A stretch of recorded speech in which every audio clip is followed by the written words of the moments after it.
ලද කුඩා මොහොතකදී පවා තම දේශපාලනය වෙනුවෙන් ඕනෑම දෙයක් කරන්නට හැකි දුප්පහි දේශපාලනයක් යම් රටක තිබෙනවා නම් ඒ ඔබගේත් මාගේත් ශ්‍රී ලංකාවයි. ශ්‍රී ලංකාවේ මෑත කාලයේ සිදු වූ ළමා දූෂණයක් අලලා තම අත්නෝමතික දේශපාලන වටපිටාවක් පිළිසකර කර ගැනීමට සැරසුණු තුප්පහි දේශපාලඥයින්ගේ සත්‍ය හෙළිදරව්වයි මේ.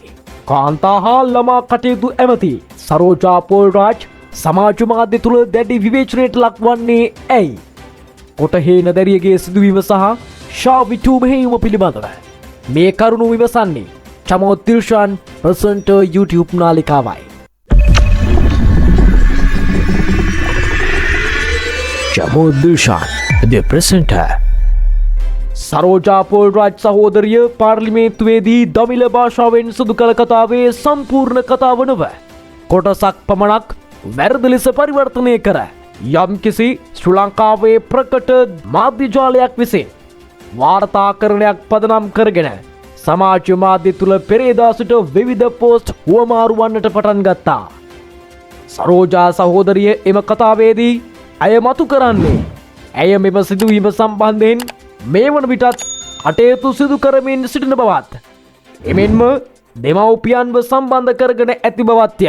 එමෙන්ම මැයි මස 8 වන දින පැවති උද්ඝෝෂණයකදී ඔවුන් පෙත්සමක් රැගෙන එන බවට දැනුම් දී තිබුණ බවත් අමාත්‍යවරිය විසින් ඔවුන්ට අමාත්‍යවරිය හමු වී පෙත්සම බහර දීමට අවස්ථාව සලසා තිබුණු බවත් ඔවුන් නොපැමිණි බවත් එමෙන්ම සිය පාර්ශවය මේ සිදුවීමට අදාළව නීතිය නිසලස ක්‍රියාත්මක විය යුතු බවට විශ්වාස කරන බවත් ඇගේ කතාවේ අඩංගු වූ කරුණයි. අමාත්‍යවරිය පාර්ලිමේන්තුවේදී කරනු ලැබූ ප්‍රකාශයේ සිංහල පරිවර්තනය දැන් මෙලෙස ඔබට ඇසිය හැකි.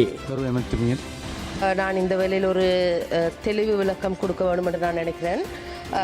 இந்த சம்பவம் 29ஆம் தேதி அந்த மாணவியுடைய இறப்புக்கு அடுத்து நாங்கள் கடந்த මේ සිසුවියගේ සිද්ධිය සම්බන්ධයෙන් සම්පූර්ණ තොරතුරු මම එකතු කළා. ඉදිරි පරීක්ෂණයක් වෙනුවෙන් මේ සිද්ධිය ආරම්භ වෙන්නේ 2024 දෙසැම්බර් මාසයේ.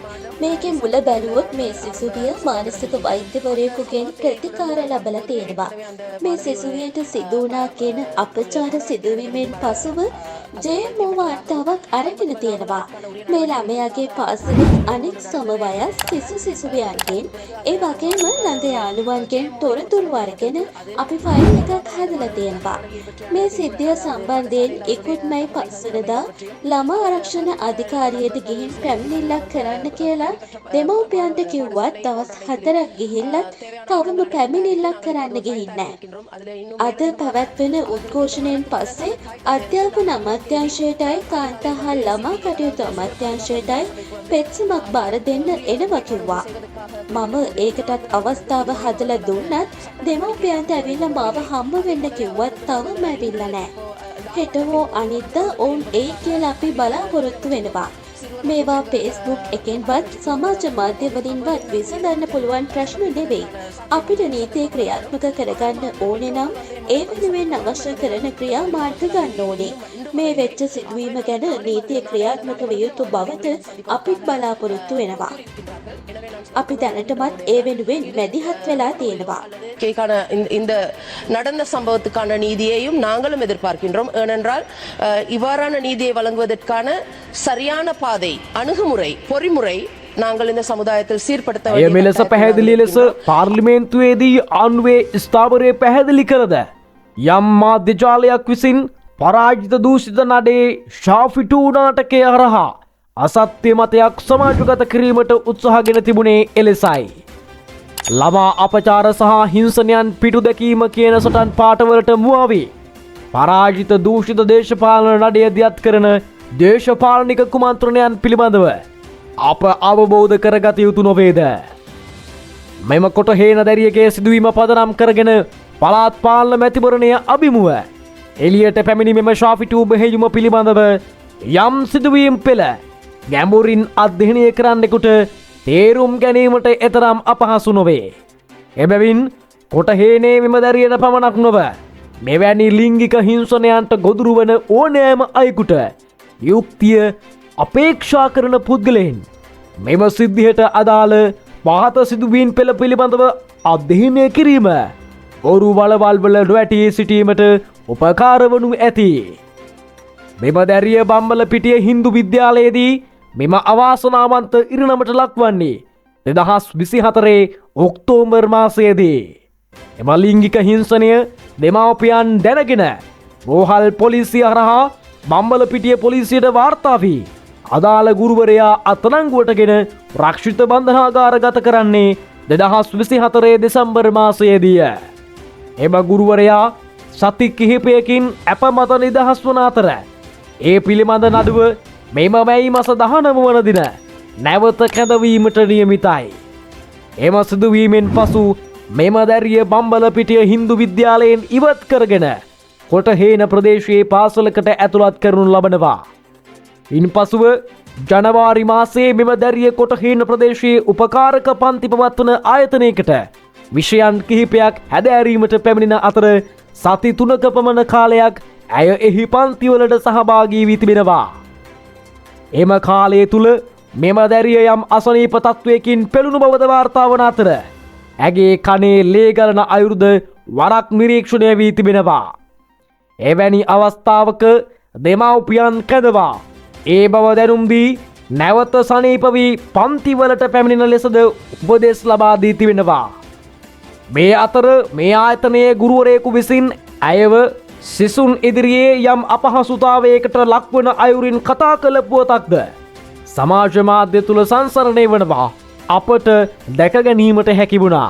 ඒ පිළිබඳවද වැඩිදුර අවධානය යොමු කිරීම අනිවාර්ය කරුණක්.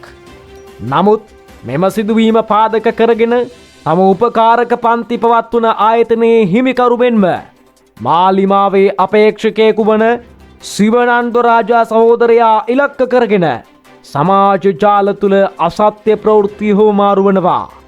ඔහු ගුරුවරයෙකු නොවන අතර මෙම උපකාරක පන්ති පවත්වන ආයතනයේ හිමිකරු පමණි. අනිත් කාරණය මෙම දැරිය අවාසනාවන්ත ලෙස සියදිවි හානි කරගන්නේ පසුගිය අප්‍රේල් 29 වන දිනයි.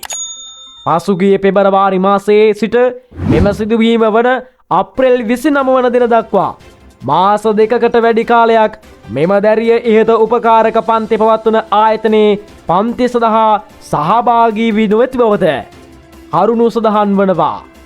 මෙම සිදුවීම් මාලාව ඉන්පසු වෙනත් දිශානතියකට යොමු වන බව පැහැදිලි වන අතර ඒ මේ සඳහා ජෝසප් ස්ටාලින්ස් මුජිබර් රහමාන් මනෝ ගණේෂන් සමග යම් මාධ්‍ය ජාලා කිහිපයක් එකට නැගී සිටීමයි.